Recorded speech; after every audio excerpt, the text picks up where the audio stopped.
Good afternoon. Today, I'm going to begin reading chapter 11 of the Bible and the Psyche, Individuation, Symbolism in the Old Testament by Edward F. Edinger.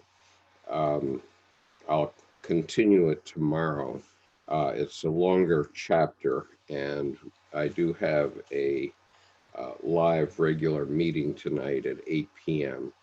And so you can join me again tonight for further discussion about any number of things. But in principle, we're going to be talking about the last chapter of Dr. Jung's Memories, Dreams, Reflections, which is his memoir of the development of his own psyche. And that's the intended content of this evening's session at 8 p.m. It will be about the last chapter, Late Thoughts. So things that Dr. Jung wanted to make sure he had said to the general public before he died. So I'm going to continue now. I'll be reading the Bible and the Psyche, Individuation, Symbolism in the Old Testament by Edward F. Edinger. Prophets and Kings. Solomon did not achieve the greater conjunctio indicated by the alchemical symbolism, but rather succumbed to the lesser conjunctio, which amounted to a regression. His wives swayed his heart to other gods, and he became a follower of Astarte, 1 Kings 11, 4 and 5.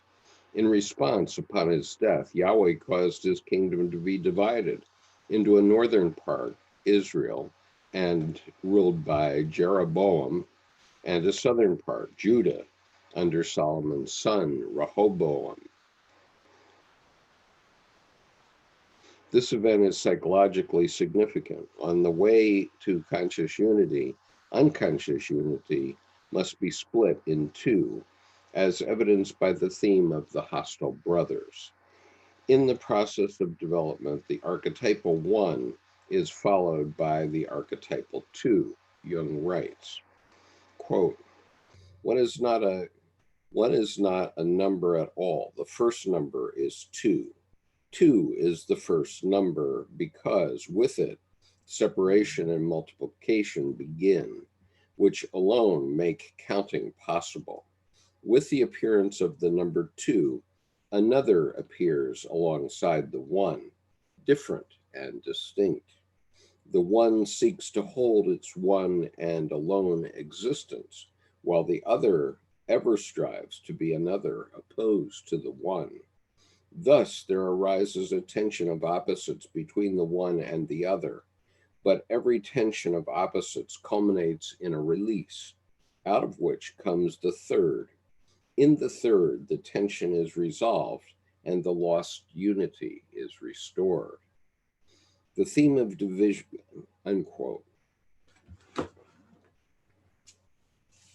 The theme of division into two occurs in abortive form in the history of the United States, which has many similarities to the history of Israel. The early settlers thought of America as the new Canaan. Initially, there was an exodus from Europe and a dangerous crossing of the sea. During the colonial period, the country was a multiplicity of units, like the period of the Judges. This was followed by a federation and the establishment of a central authority. Secession of the southern states in 1861 threatened division into two, which was only avoided by a bloody civil war.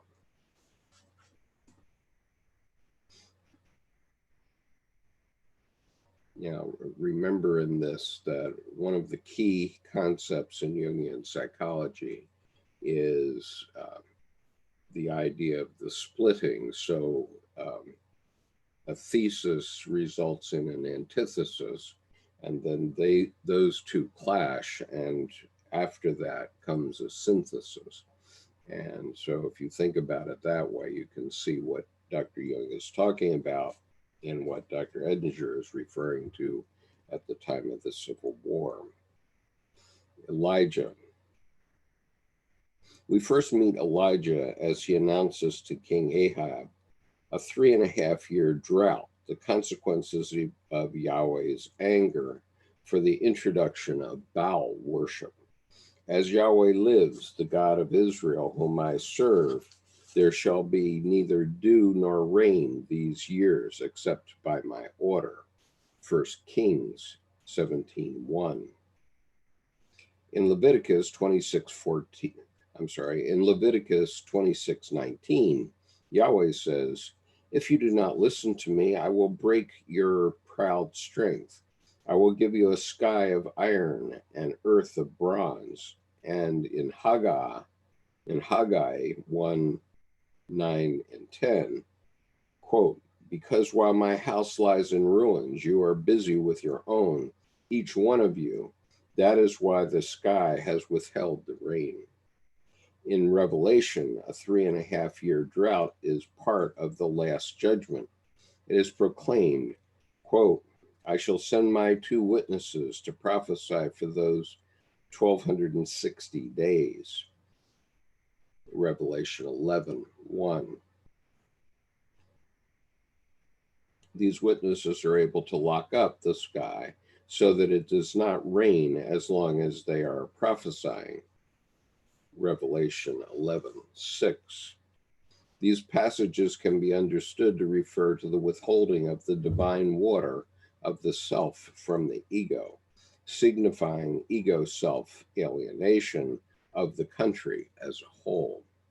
For Elijah, whose contact with Yahweh was intact, the time of drought was the occasion for special manifestations of the self. Like the Israelites in the wilderness, Exodus 6:8 and 12, Elijah is sent meat in the evenings and bread in the mornings, 1 Kings 17:6. And the theme of the miraculous provision continues with the widow's jar of meal and jug of oil, which replenish themselves with use. These events refer to the psychological fact that the nourishment of the self only becomes visible at times of emptiness for the ego. It is only then that transpersonal energy reserves are opened. Where danger is, grows also the rescuing power. The widow's reaction to Elijah on the occasion of her son's illness is instructive. "What quarrel have you with me, man of God? Have you come here to bring my sins home to me and to kill my son?" 1 Kings 17:18. As a note tells us, the woman attributes her misfortune to Elijah's visit. A man of God is like a hostile witness. At his present, secret or unconscious sins are brought to light and draw down retribution. This describes one of the effects of the constellated self in oneness or another. I'm sorry, let me read that again. This describes one of the effects of the constellated self in oneself or another. Since it is a manifestation of wholeness, it challenges all repressed or dissociated complexes. An individual who has a conscious connection to the self, since there is a reconciliation of opposites within him, is likely to promote harmony in his environment. However, for a person with a highly polarized psyche, unconscious of his own shadow, the presence of a greater consciousness may be very threatening because he now feels accountable for his shadow.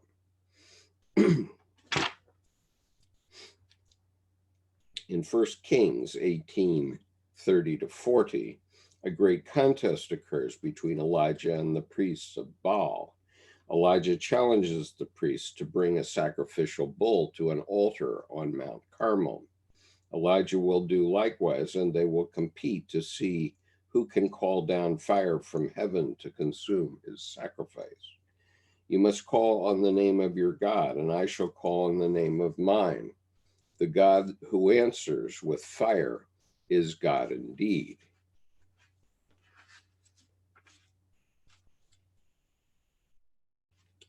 First Kings 18:24. Elijah is the winner. The fire of Yahweh fell and consumed the Holocaust. When all the people saw, they fell on their faces. 1 Kings 18:38 and 39. At Elijah's command, the people then seized the prophets of Baal and helped Elijah to slaughter them. This astonishing story can be understood psychologically as picturing Elijah's inciting the inflamed mob to lynch the priests of Baal.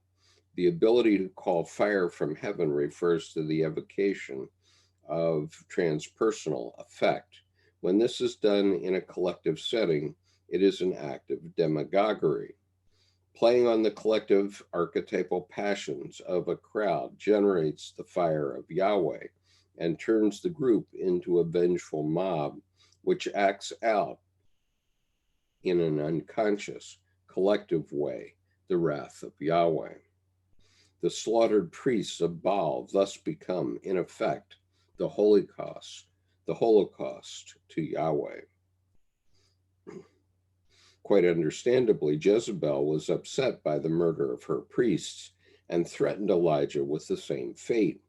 Elijah was riding high after the great display of his charisma, so high, in fact, that tucking up his cloak, he ran in front of Ahab's chariot as far as the outskirts of Jezreel. 1 Kings 18:46.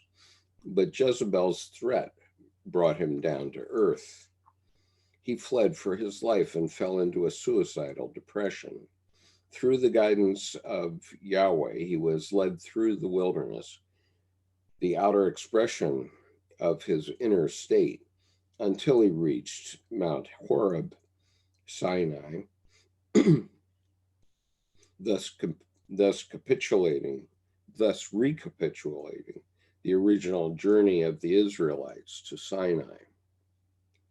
On arrival, he repeats Moses' experience of their meeting.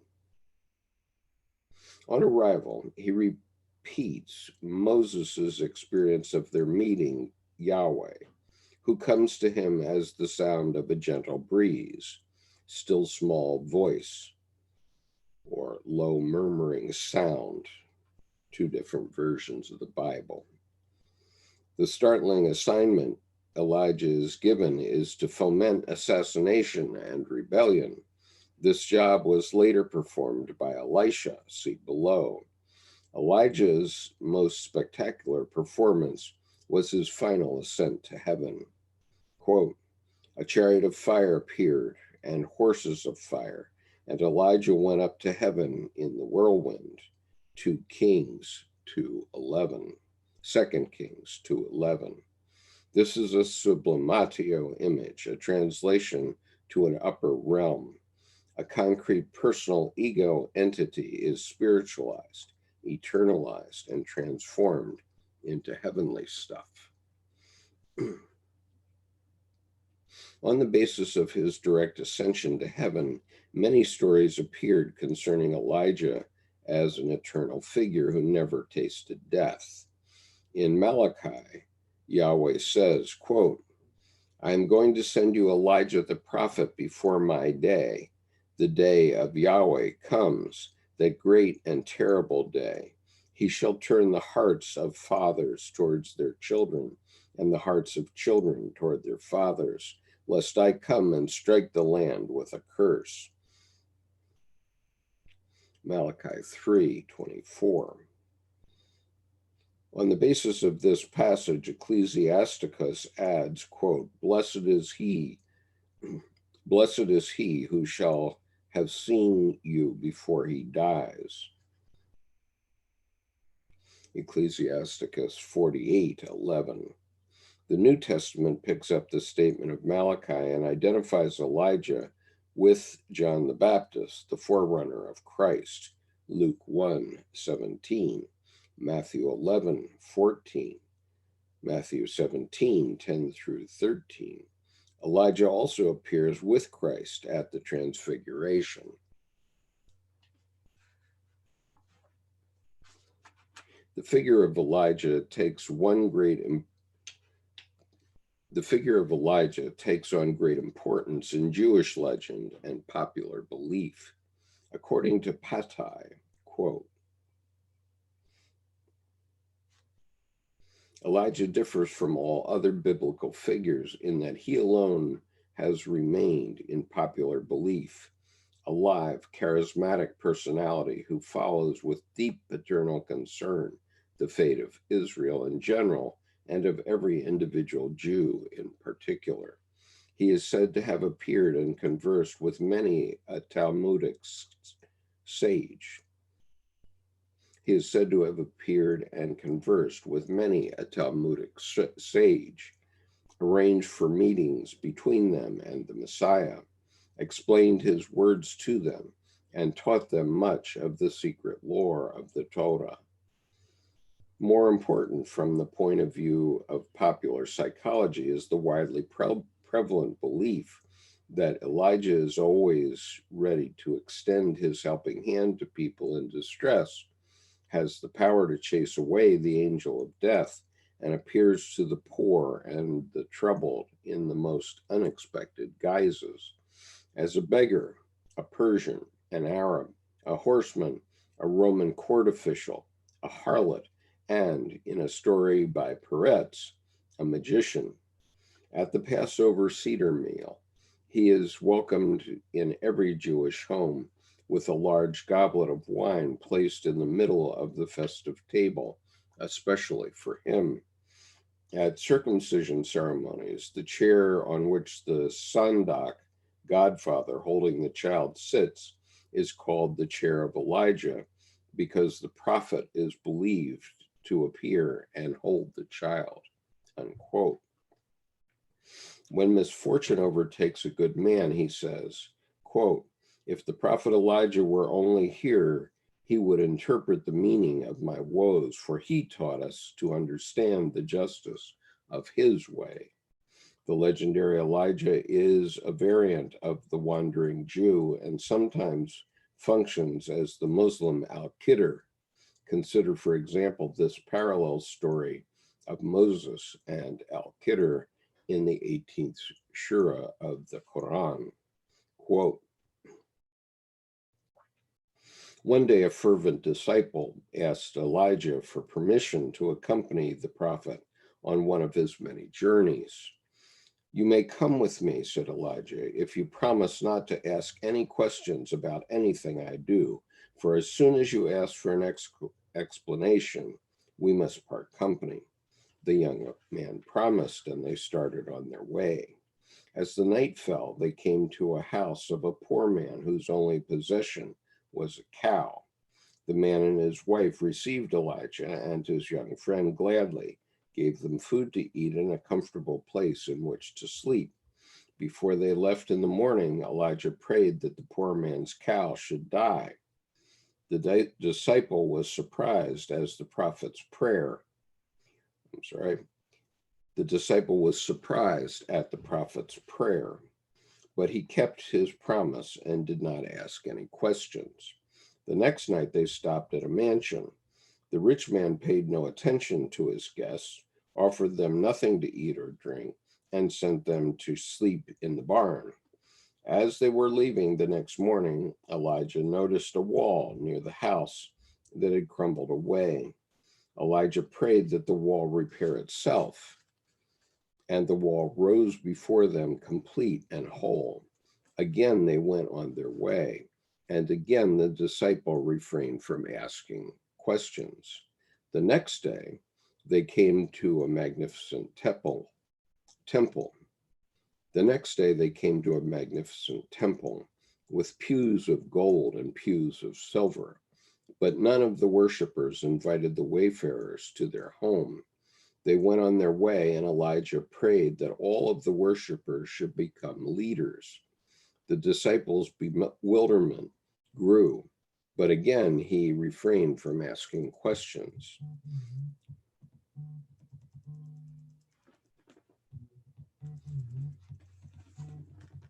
Just a moment. Yeah. There's a call coming in that I'm not going to take. I'm sorry.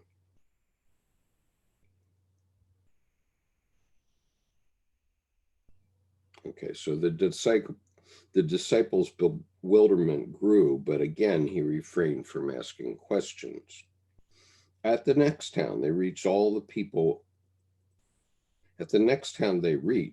people were friendly and welcomed the strangers, offering them food and drink. When they had rested and were ready to leave, Elijah prayed that God should give them one leader. The disciple could contain himself no longer and asked, "Where is the justice of your prayers, Elijah?" And Elijah answered, "The poor man's wife was destined to die the day we left them, and I prayed to God to accept the cow as a vicarious sacrifice. Under the crumbling wall of the rich miser was hidden a treasure of gold, which he would have discovered had he rebuilt the wall himself. The grudging worshippers in the temple will all become leaders and be ruined by many disputes. But the inhabitants of this good town, united under one wise leader, will always prosper." "Now," said the disciple humbly, "I see that there is always justice in God's acts, even when the evildoers seem to prosper." "Yes," said Elijah, "and now, also, since you have asked for an explanation, we must part company." Unquote. In this tale, Elijah represents the greater personality, self, who operates out of a broader perspective than the ego, since it encompasses the opposites. His role is reconciler of the opposites. His role as reconciler of the opposites is indicated in this description of his function as the forerunner of the Messiah. Quote, "His messianic activity is to be twofold. He is to be the forerunner of the Messiah, yet in part he will himself realize the promised scheme of salvation. His first task will be to induce Israel to repent when the Messiah is about to come, and to establish peace and harmony in the world. Hence, he will have to settle all legal difficulties and solve all legal problems that have accumulated since days immemorial, and decide vexed questions of ritual concerning which authors entertain contradictory views.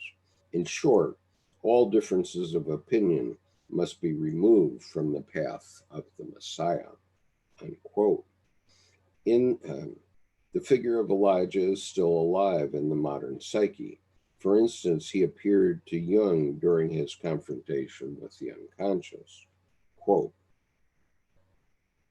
"In order to seize hold of the fantasies, I frequently imagined a deep descent.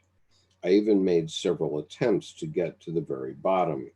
The first time I reached, as it were, a depth of about 1,000 feet.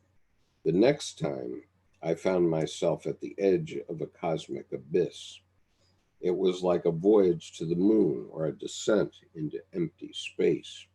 First came the image of a crater, and I had the feeling that I was in the land of the dead.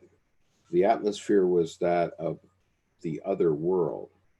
Near the steep slope of a rock, I caught sight of two figures, an old man with a white beard and a beautiful young girl.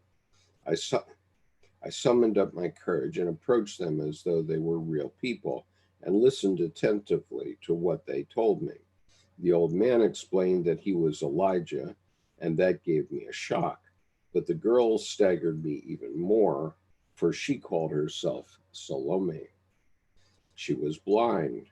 What a strange couple, Salome and Elijah.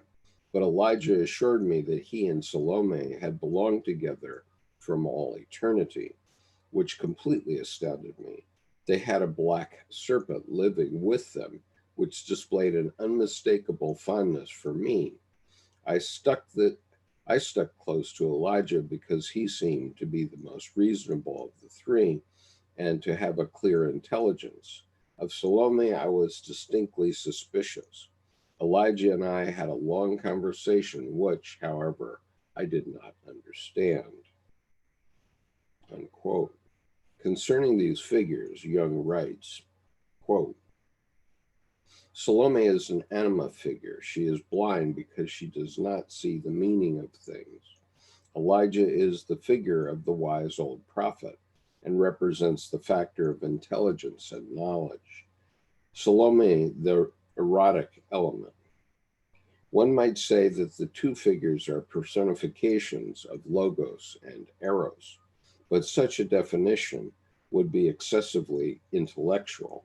It is more meaningful to let the figures be what they were for me at the time, namely events and experiences.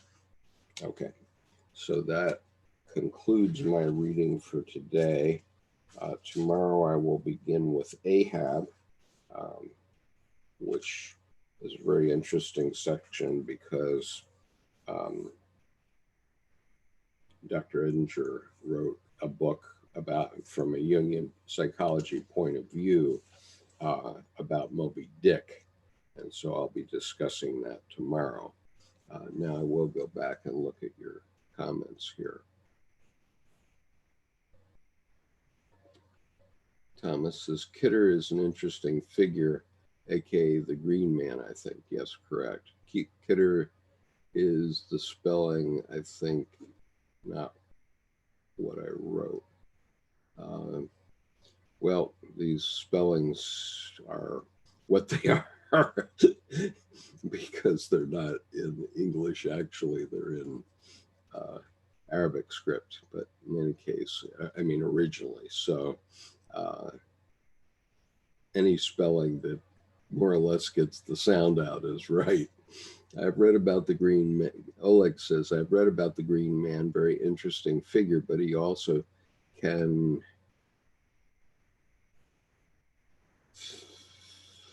others. The Green Man in European culture, in European legends and myths.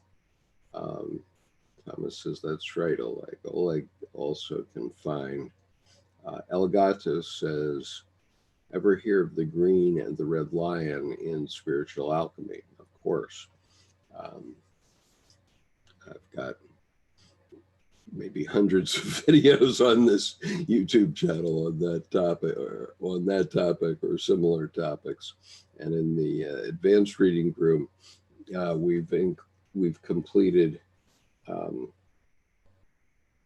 ion researches into the phenomenology of the self and Mysterium Conjunctionis.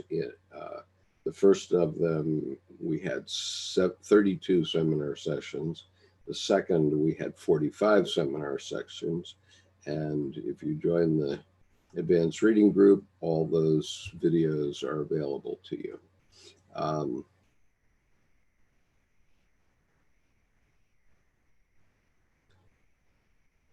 So Thomas says, Jack in the Green figures the face of a person embedded in greenery or foliage.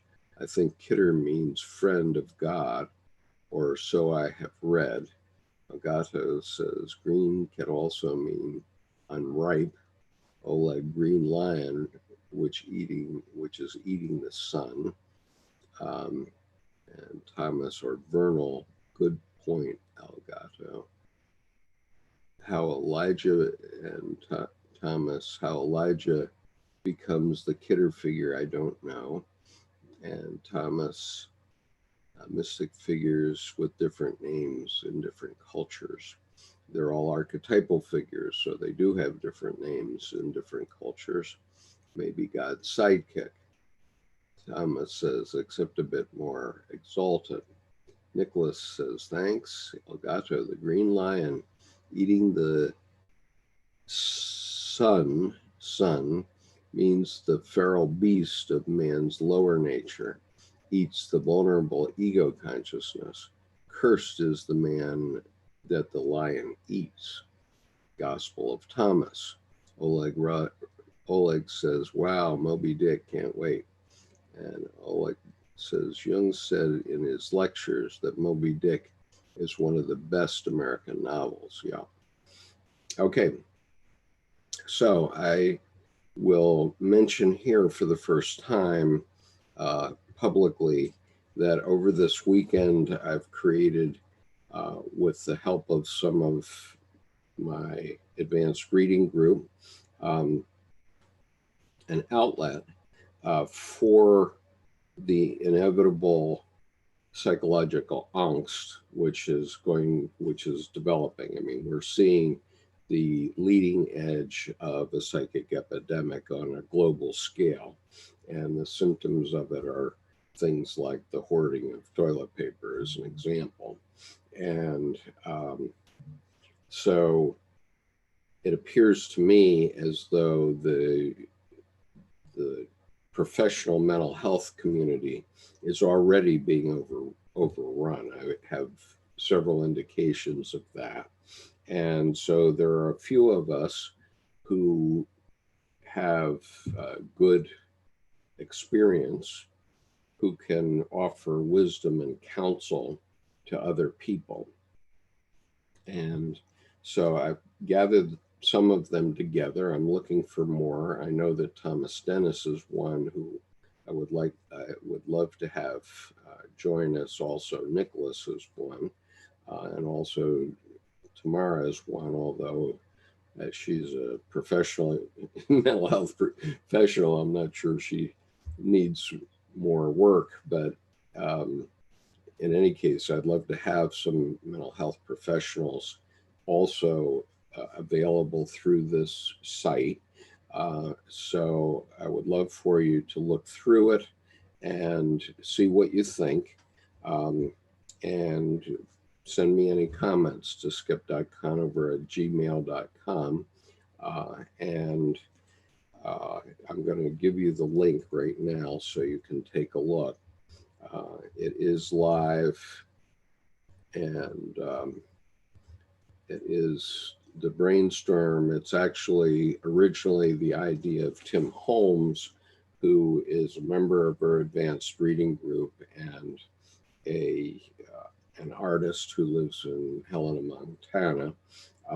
And it just so happens that my personality type is INTP, which, if you go into the Myers-Briggs, they'll tell you that that personality type is the architect. And so I have started to create this thing on the website that I've operated for the last 10 years called Archetype in Action. However, I've acquired this particular URL, wisdompath.team, in order to be able to point directly to the appropriate pages. And so if you're interested in participating, please write to me at skip.conover@gmail.com. I need 3 things. I need a photograph, I need a short write-up about yourself, and I need a link to a scheduling software to schedule appointments. And some of us are already using acuity scheduling. However, I'm indifferent to which method you use, and a couple of the participants are just making themselves available by email. So the last link I gave you is the link to acuity scheduling. The nice thing about them, I'm not interested in getting involved in scheduling any conversations that you might have, and I'm not interested in getting involved in your payments. And so acuity scheduling has a very nice system for dealing with all that. And so I'm just pointing you to that as a way to get involved. And of course, you don't have to get involved with me. If you like the idea and want to rip it off and do it with others yourself, knock yourself out. I think there's going to be lots and lots of need. People need people to talk to. And men no longer have their sports buddies to talk to at football games or tailgates or whatever it is that they're doing on the sports side. And women no longer have their friends that they can meet over tea or coffee and discuss the issues of the day. And that's how we normally blow off the steam that can build up in our psyches. And so the idea is just to offer some people with a little wisdom who can help people deal with anxiety or whatever it is. So Dr. Jung predicted this situation in 1917, I guess, about when he wrote the very first page or chapter of the Red Book, which is called The Way of What Is to Come. And even though it's a century old, if you listen to this, it speaks to us today. I'm on page 126 of the Red Book Reader's Edition, and I think it's 231 of the Folio Edition. So I'll just read this this last page of this Way of What Is to Come, and just think of it in terms of what's happening to us now. I will be no savior, no lawgiver, no master teacher unto you. You are no longer little children.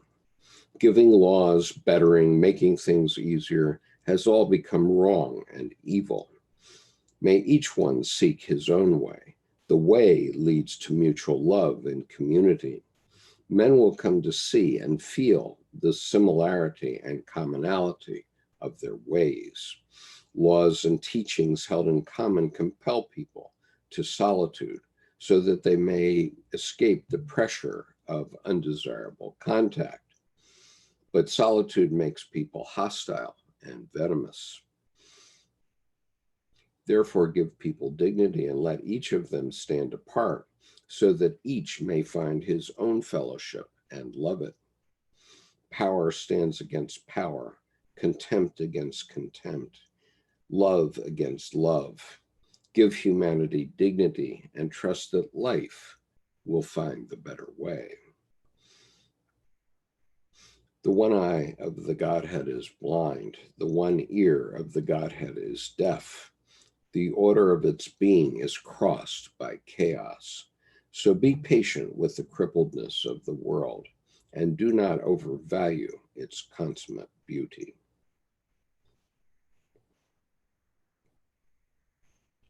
And there's a footnote here after he said, you are no longer little children. There's a footnote which says, the draft continues. One should not turn people into sheep, but sheep into people. The spirit of the depth demands this. Who is beyond present and past?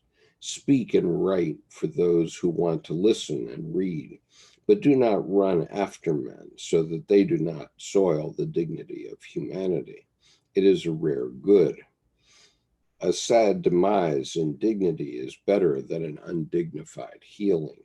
Whoever wants to be a doctor of the soul sees people as being sick. He offends human dignity. It is presumptuous to say that man is sick. Whoever wants to be the soul's shepherd treats people like sheep. He violates human dignity. It is insolent to say that people are like sheep. Who gives you the right to say that man is sick and a sheep? Give him human dignity so that he may find his own ascendance or downfall his way.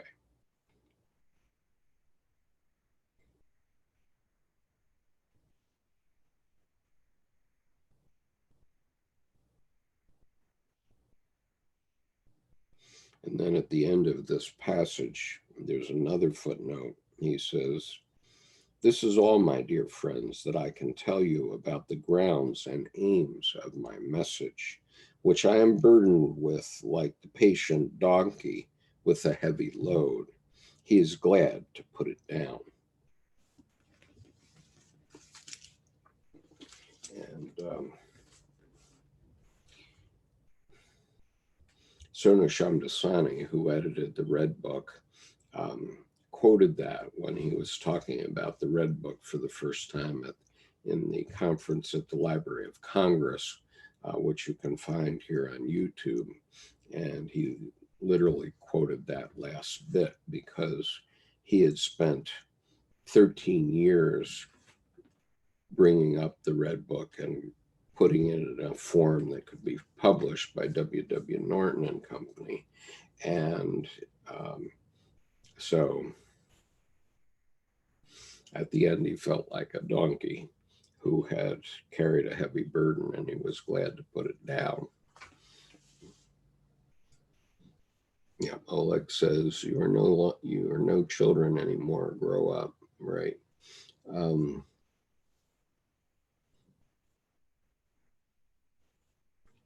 Elgato says, more on the symbolism of green found in literature. Sir Gawain was called the Green Knight, I believe.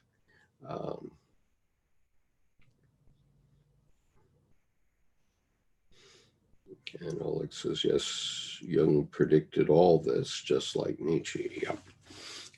Okay, so I'm going to terminate for now. I will be back online at 8 p.m. for our regular Monday evening session, which usually goes for about 2 hours. And we will have a panel tonight.